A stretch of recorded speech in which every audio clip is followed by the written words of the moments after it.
What's up, kings and queens? It's your boy Dan from Daft Previews. It's the semi-finals for the Emirates Cup games in the NBA. Only 2 game slate, but I've got 4 bets I've already put down, which I'm going to share with you all today. Now, if that sounds interesting, let's go. Sub to the channel cause your boy's getting busy. Coming to your line from the west side of Sydney. We've got the free picks and the juice and the daily. It's all free, you don't even have to pay me. Before we get into today's picks, got to hold ourselves accountable for the video that we just did yesterday. I shared 5 bets with you guys in the last video. We went 3 and 2, slight bit of profit with VIP. Ended up sharing 8 straight bets, went 5 and 3. Overall, 3.7 units profit on the day, 5 and 3 on the straight bets, almost 2 units profit there. But let's talk about some of the losing players. Michael Porter Jr. over 6.5 rebounds, blowout, finishes with 5. I honestly didn't see a blowout coming in that game with a 6-point spread. Almost all of Denver's starters went under on almost every single prop. So if I knew the outcome was going to be the way it was, probably would have taken that bet. But yeah, that caught me off guard and ultimately smashes out James Harden play over 13.5 rebounds and assists. That was a blowout loss.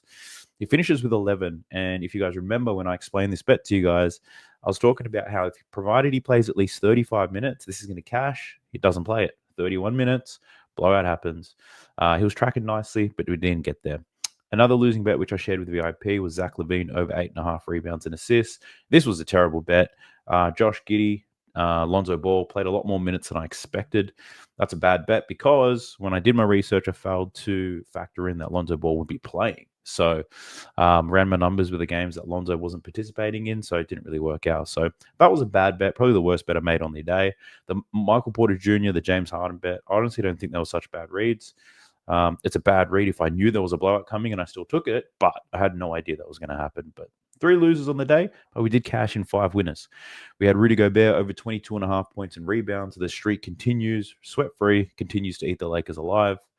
Also hit with Zubac over 1.5 assists. That was easy money. That was plus money too. Finishes with 4. Donovan Mitchell over 4.5 assists. He finishes with 6 assists. 2 of them came in the fourth quarter. Now, I'm going to say that's a lucky bet. I expected the Cavs to blow these guys out, and Donovan Mitchell not even play the fourth. But this is how betting goes. Sometimes you make the right bet and lose. This was the wrong bet, this Donovan Mitchell one. I'm not happy with it. I'm glad that it cashed, but we're lucky that the Cavs managed to let the Wizards stay in the game. So Mitchell got more runtime and ultimately cashed the assist prop. Another one is Michik, over 10.5 rebounds and assists. He finishes with 11. It was a clutch play, taking his rebounds and assists. He did go under his assist line, and I call that a lucky bet, purely because I took this rebounds and assist line, liking the assist line more than anything. The odds just weren't great for it, so I pivoted to rebounds and assists, and he ate up the rebounds today. So again, that's another play where I think I was lucky to cash it. Not the best bet in the world. Give us the green lights. Kevin Durant over 8.5 rebounds and assists, finishes 11, early third quarter cash. I thought that was a great read there. A lot of historic form, so that was a pretty good one. And then we cashed a couple of value plays. Rudy, Zubac, we even had Zubac high value play. Overall was pretty decent, had some good reads, almost got close to hitting an absolute monster, smashing the units. But look, I'll take the winning day regardless. Here's a look at some of the value plays. This is the high value play. Zubac for 3 assists, 13 rebounds, $25 into $250. Zubac overboards, over assists, $50 into $190. And then we took Rudy Gobert over his points, over his rebounds, $50 into $160. So nothing too amazing happening there, but look, the value plays are what's going to drive the extra profit by the end of the day. If you're just betting on straight bets, the most you can probably win in a day is probably between 2 to 4 units, depending on how many bets you throw down. By running these value plays, I could win up to 30 to 50 units in a day. So the strategy is nice. It keeps working. But if you're interested in checking out VIP, I encourage you guys to trial it out first. My strategy and the apps that I use, basically everything I do, it is not for everybody. It requires a lot of discipline. There's a lot of volume involved. And some people just want to win every single day. And the reality is that's not going to happen with my strategy. But if you want to trial it out, sign up to Rebet, make a $10 deposit, email me a screenshot. I'll give you a month of my VIP picks for free so you can trial it all out. You'll also get entry into a giveaway. Once we hit 100 referrals, I'll be giving $100 to 5 different people. We're at about, I think, close to 70 referrals now, and I think we'll be able to hit 100 before Christmas time. So go ahead and check it out. Even if you don't want VIP, at least jump into the giveaway. Give yourself a chance to win $100. You also get a deposit match with Rebet, available in 46 out of 50 states.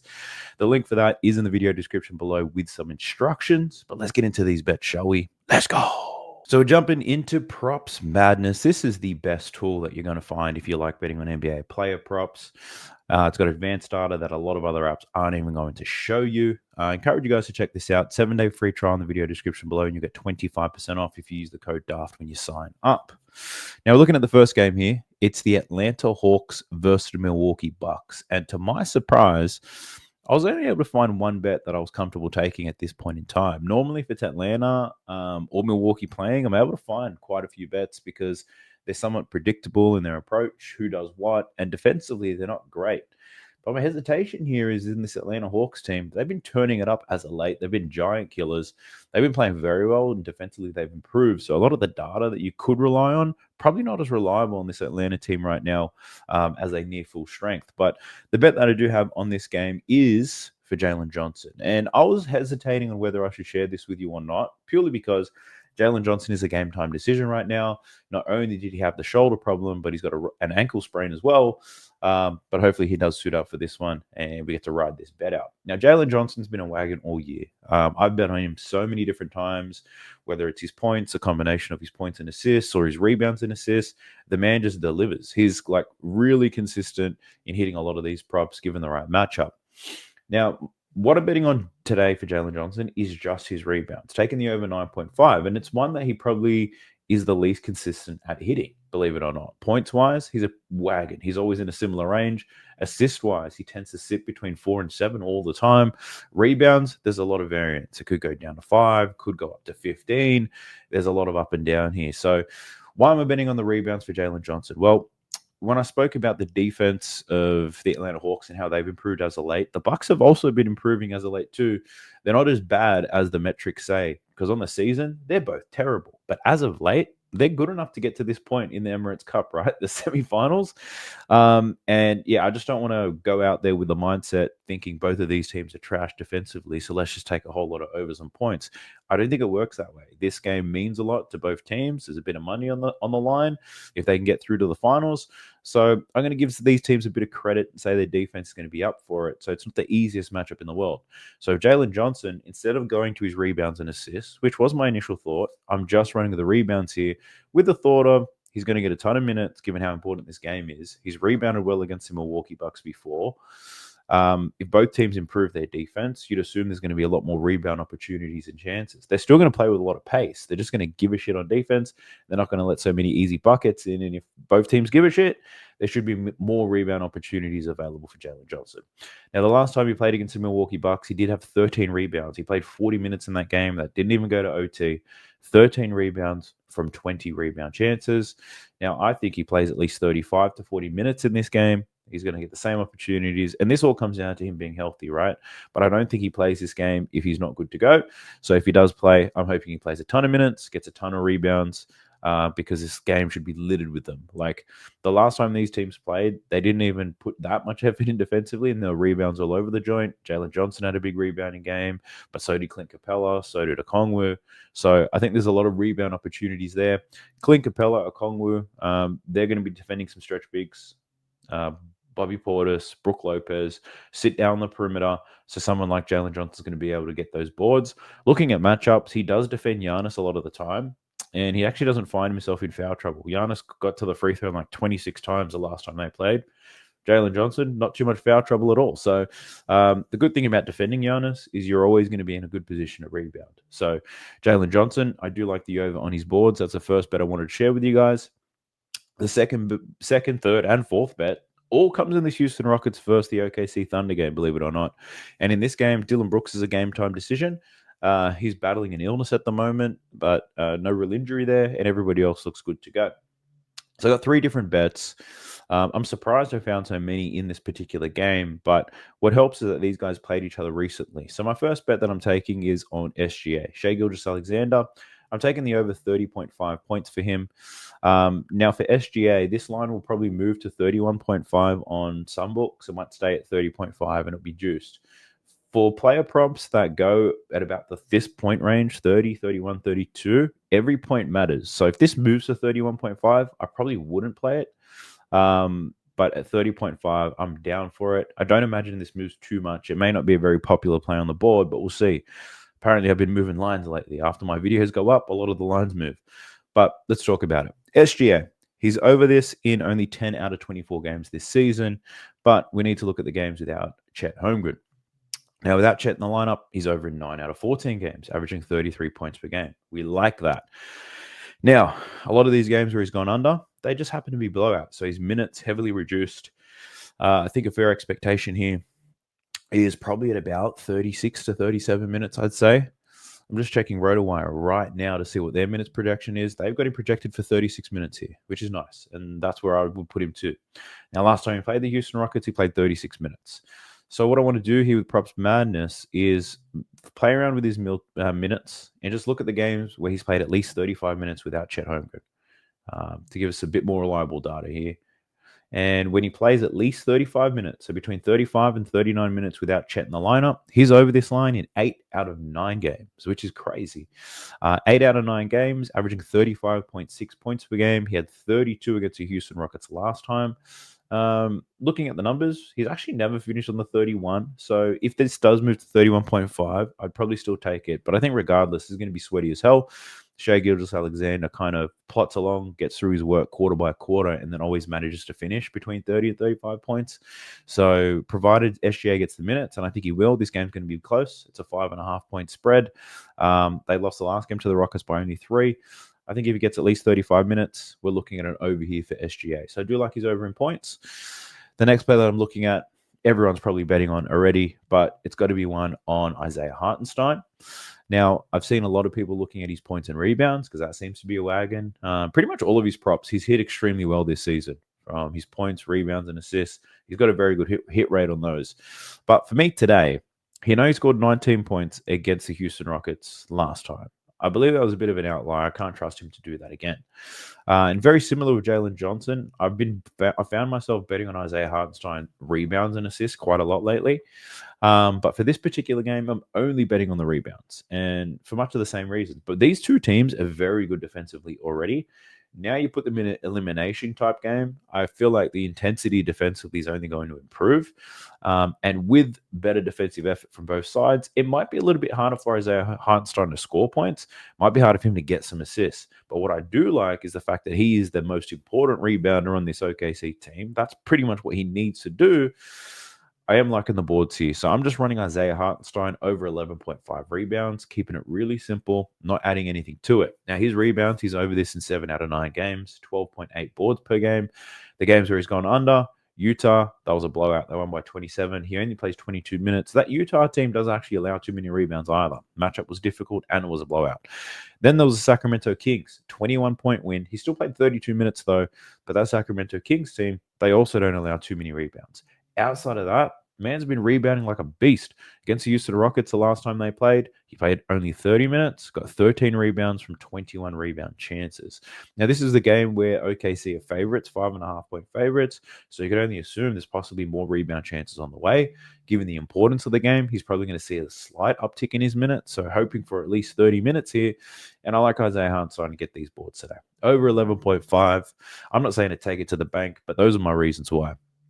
The last play that I have, we're looking at Houston and we're looking at Jalen Green. And I'm looking at an under here. Managed to get a 17.5, taking an under 17.5 points for Jalen Green. Now, if you look at his season data, he's up and down. He's all over the place. He has a massive game. You think he's going to break out, but then he runs into a tough defense like the Golden State Warriors. Well, this matchup for him is absolutely disgusting. Jalen Green scores as a pick-and-roll ball handler. He likes to score from above the break threes, and that's not going to happen very well today. He even likes scoring in transition. All tough matchups for him. This OKC team, they allow the second fewest points to pick-and-rolls. They allow the second fewest points above the break. They allow the fifth fewest points in transition. And my guy here, Jalen Green, he needs those things in order to cover this line. Now, if we take a look, and you can only do this on Props Madness, you can't do this anywhere else. But if you look at some advanced filters, and we just take a look at the teams that Jalen Green's had to play or he's had a tough matchup, and I'm talking about the teams who are good at defending the pick and roll. Yeah, let's just say if we look at the top 7 teams Fair enough. We've got a 5-game sample, and this is OKC and the Golden State Warriors, which means he hasn't even versed the other teams that are good at defending the pick and roll. But these two teams alone, he's had 5 games against. He's gone under this line in every single game, and he's averaging 11.2 points per game. I went a little bit deeper to find out what's happening in these matchups against OKC. My man's been put in the torture chamber. Lou Dort has been given the assignment to slow down Jalen Green, and your man's been doing a great job so far. So Jalen Green should get the Lou Dort treatment here, and if he does, I think he's going to have a hard time. I think the key risk in this game, the key risk is that Isaiah Hartenstein plays drop in pick and rolls, but I think that ultimately means Fred VanVleet can have a high-scoring game, not necessarily Jalen Green, because Lou Dort can navigate those screens like an animal. But there is a risk here. I'm not saying that this is guaranteed. OKC defensively, not the same without Chet, especially in that pick and roll. But I still think Jalen Green's going to have a hard time here. Lou Dort, the torture chamber, all over him. Now, don't go anywhere. We're about to do the deep dive of Daft. We'll go through the 2 games. We'll talk about all these key players. We'll talk about matchups to different prop lines. See if we can find something else. I'll share with you my thoughts, my insights, and hopefully it can provide some more value to you guys. But what I do ask you to do is like the video, subscribe to the channel if you haven't already, because I'm dropping baggers just like this every single day. Trying to get to 20,000 subscribers before Christmas. It's extremely unlikely because, being honest with you, the subscriber count hasn't been moving too fast as of late. I feel like I need to get a 10 to 20 unit win or a sweep or something in order to get some new subs. So hoping we go 4 from 4 today. But if you can, do me a favor, subscribe to the channel, turn on those noties so you don't miss anything. And please leave me a comment down below. Any comment whatsoever. Work that YouTube algorithm, push this out to more people. Appreciate all of you guys who do this. Now let's get into the Daft deep dive, baby. All right, let's talk Hawks versus Bucks. Let's go through Giannis. Firstly, his points line continues to move. It's at 33.5. It's being bet up at the moment. He's hit this in 10 out of 22 games this season, averaging 32 points per game. Fair enough. Only scored 31 points in his last game against Atlanta. They lost that game by 15. 26 free throw attempts. He only made 15 of those suckers, 8 from 14 from the field. Now, this line is high as hell, but I can't help but say it. Giannis should go over this line provided he can make his free throws. It's a pretty important game. Does he deliver? I think he should. I lean to the over, but that line is high as hell. Any foul trouble, your line's pretty much toast. So I've been leaning over for Giannis. The matchup for him is not too bad, but I just can't take that line of 33.5. His assist line of 5.5. He hasn't been cashing that at all. 4 straight games he's gone under. His potential assist volume is down, and I have a feeling it might have something to do with Chris Middleton being back in the mix. 3 games with Middleton, Giannis hasn't gotten close to cashing his assist line since Middleton's come back. So are you brave enough to take an under 5.5 assists for Giannis Antetokounmpo? I might be, but I just want to see where the line's at. We're closer to the game, because the books that I use, Bet365, has him at 4.5, and I don't want to dance with that. 5.5, I'll be willing to entertain, but that's definitely a lean from me. And then looking at his rebounds, this is his rebound numbers with Chris Middleton. I don't think there's a direct correlation, but Giannis, under his rebound line in 5 consecutive games as well, had 11 boards last time against Atlanta. He played 36 minutes, only had 13 rebound chances, which is quite low. But we're probably seeing a lot more Bobby Portis time, who's an elite rebounder. So for Giannis, I'd be leaning towards an under in his assists. You could even look at an under in his rebounds and assists. He hasn't gotten close to that over his last 5. The risk here is that this is a very important game. We might see Giannis set a season high in terms of minutes played, perhaps. But if you're looking at overs, you can probably take a look at his over in points. I don't hate that. Now, Damian Lillard, his point line's at 25.5. He's hit this in 11 out of 21 games this season. Scored 25 points against the Atlanta Hawks just a couple of weeks ago. 34 minutes, 25 points, 5 3-pointers made, but only took 14 shots. So I would imagine that game would have been pretty disruptive for someone like Dame. If Giannis gets to the line 26 times, it's pretty hard for you to find some rhythm and flow. If Dyson Daniels didn't play for the Atlanta Hawks, I'd say let's bet the over in Damian Lillard. But unfortunately, Dyson Daniels does, and he's going to make life difficult for him, being the key defender on Dame.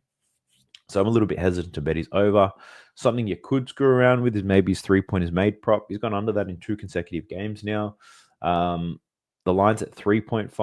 You're getting pretty decent odds for him to go over. BetMGM has him at plus money to make 4 3-pointers made.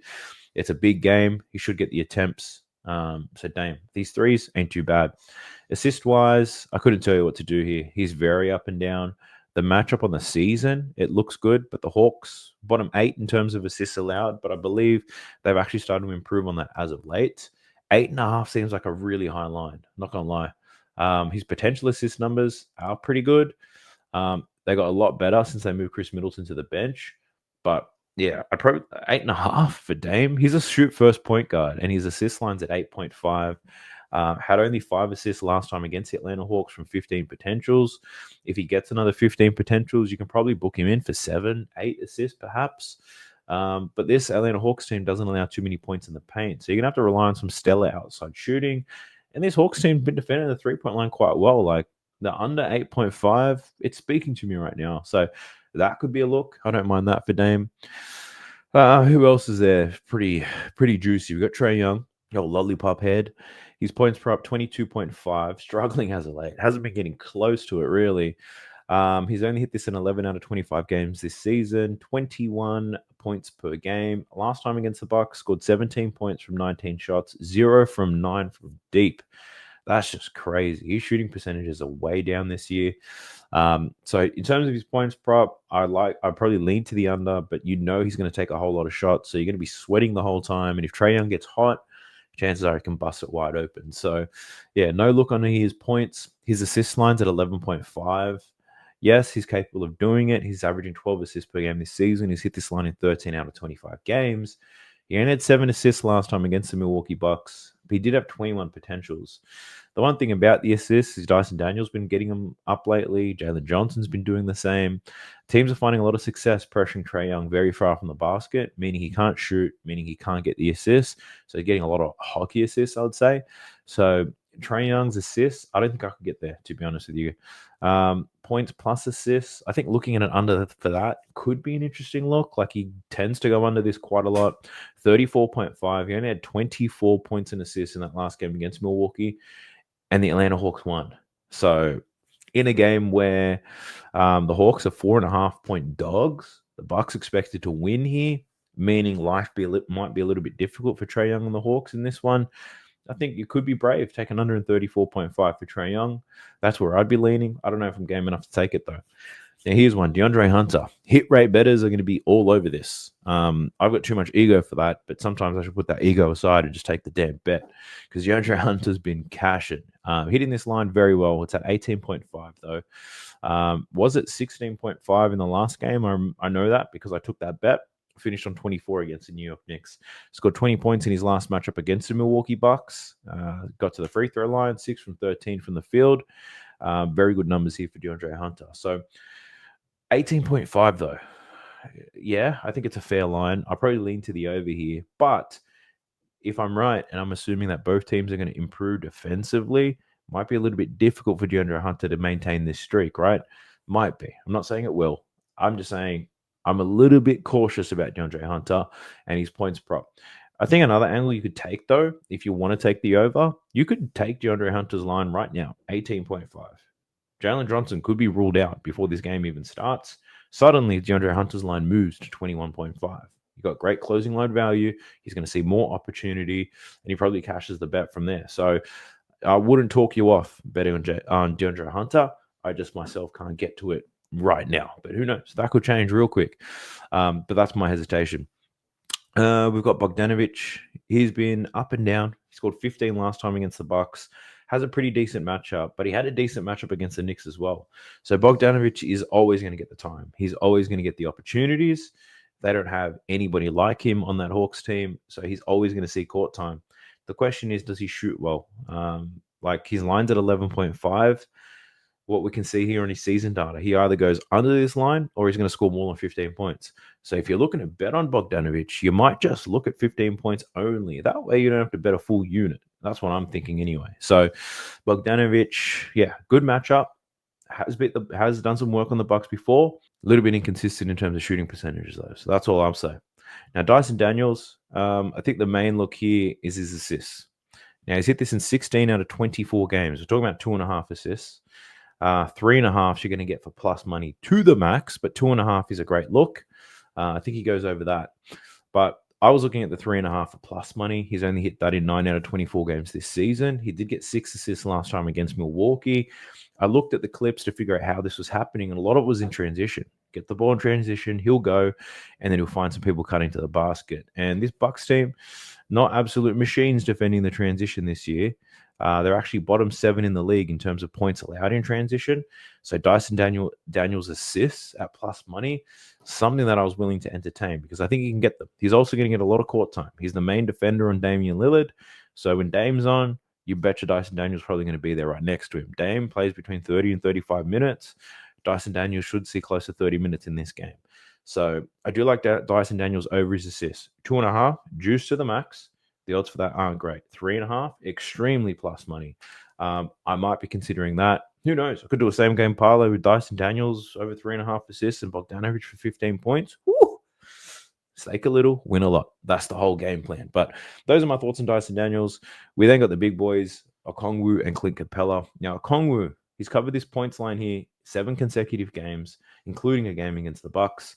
I can't see why I wouldn't take it. Not too close to Okongwu, if I'm being honest with you guys. Plays off the bench, but always seems to get at least 20 minutes.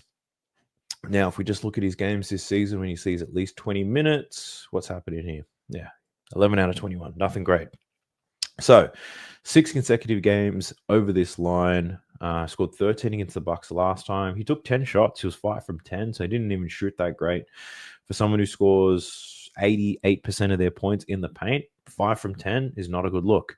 But at the same time, the Bucks pretty good at limiting points in the paint and the restricted area, which is part of a reservation for me. But look, Okongwu's been hitting this line consistently. He's going to play the same number of minutes. He sees a familiar opponent. I wouldn't walk away from that. I don't think it's such a bad look. I just would like to have more reasons why you should take it. Then we have Clint Capella. And for Clint Capella, I think the main look here is rebounds. He's been rebounding like an animal in some of these games. His line's at 10.5. He had 17 rebounds against the Milwaukee Bucks in that last game from 23 rebound chances. Played only 24 minutes. I even went back last season to see what he did. And in the matchups against the Bucks, he covered this line 2 out of 3, 12, 17, and 8.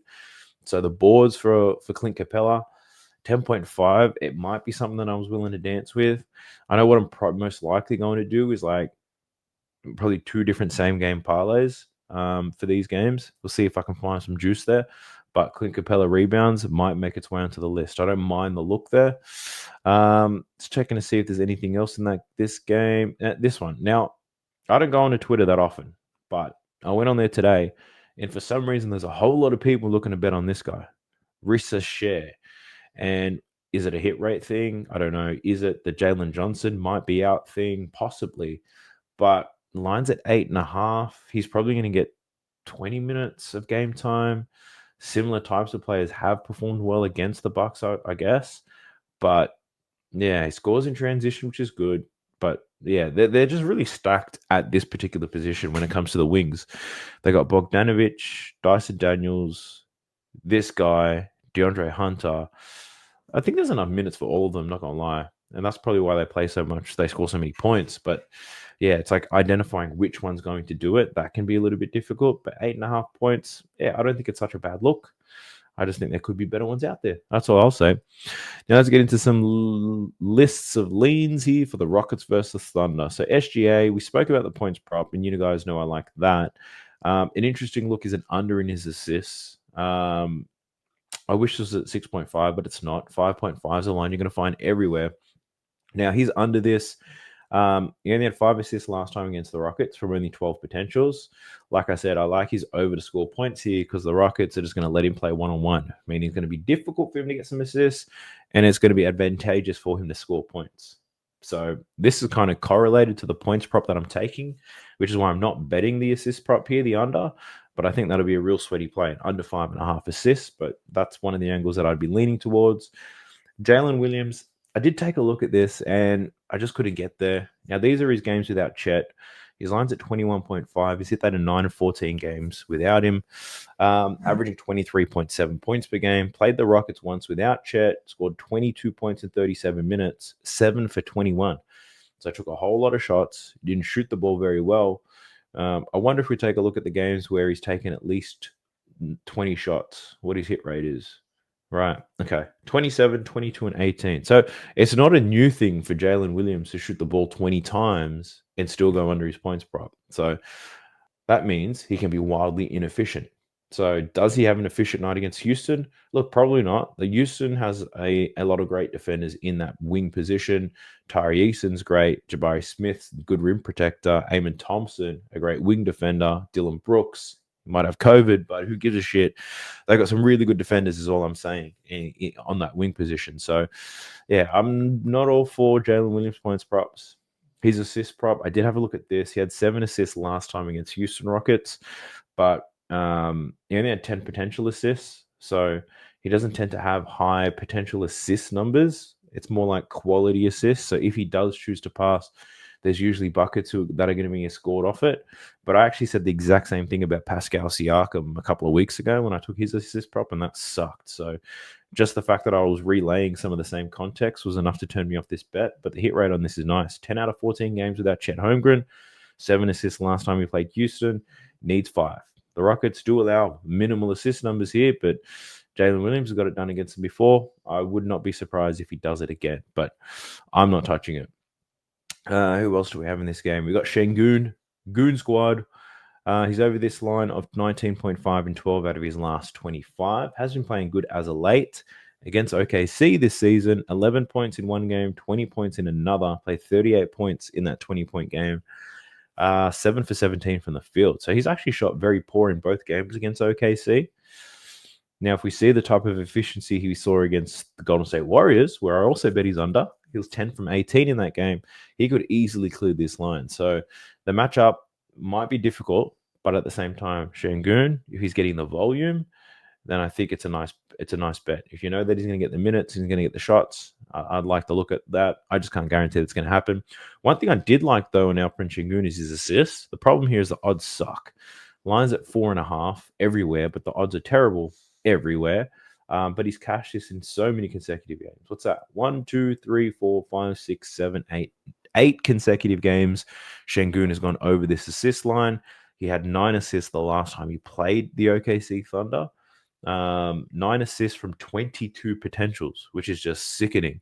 That was on the 2nd of December, and I believe Isaiah Hartenstein played in that game. Yeah, he did too. Isaiah Hartenstein was in that game, and Şengün still managed to almost rattle off all these assists. So I do like the over. The over 4.5 sucks, and we're not seeing a 5.5 anywhere else. So if that moves to a 5.5, I might be willing to take it. Shit, I might even just take a 7 assist game from here. But yeah, Şengün over his assists. Keep an eye on that. Or you can just bet the 4.5 and swallow some juice. Prize Picks has this at 5 on the dot. So if a lot of you guys are using Prize Picks, a lot of those DFS apps, I think Alperen Şengün over 5 assists is a good look for this upcoming slate. But yeah, check it out. Alperen Şengün. I don't mind the looks there. Rebound wise, there's no strong read for me here. He had 14 rebounds against the OKC Thunder last time from 25 chances. I probably lean that way again. OKC, not the best rebounding team. So another bet that I was thinking about, do I just take his rebounds plus assists? So 15.5, he had 23 of those suckers in that last game. Should get high volume of minutes here. He did play 32 minutes against the Warriors. So even if you were to project him for a minimum of 30, Şengün's over this line in 12 out of 16 games. But what if you remove the outliers and say games between 30 and 36 minutes? Still nice. 10 out of 13 games. Şengün is over this line, averaging 17 rebounds and assists. The games he went under, Detroit, Portland, and Sacramento. And in all of those games, actually, they won and lost in some of them.